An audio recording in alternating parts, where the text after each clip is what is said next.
There is nothing as powerful as a changed mind. You can change your hair, your clothing, your address, your spouse, your church, your residence. But if you don't change your mind, the same experience will perpetuate itself over and over again, because everything outwardly changed, but nothing inwardly changed. There is nothing as powerful as a changed mind. You see, if you go on a computer, they have on a computer what they call default settings.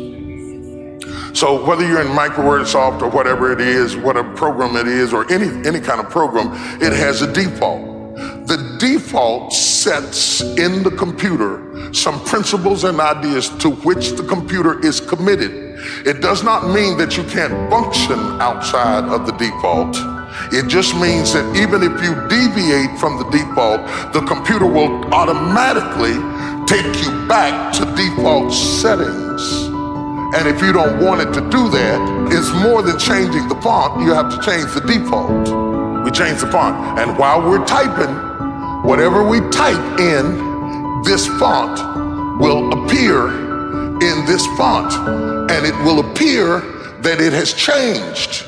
But it really has not changed, because the moment you go out and come back in again, it will come back up, back to default.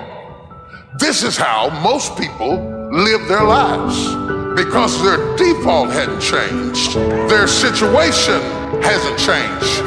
When they're in church, they can get this going. When they're around certain people, they can get this going.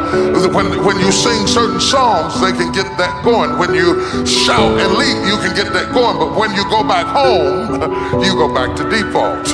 So you're going back to default over and over again. And when you get around certain people, you change. And you want to hang around them, because as long as you're around them, you feel peace, or you feel nice, or you feel kind, or you feel spiritual, or you feel holy.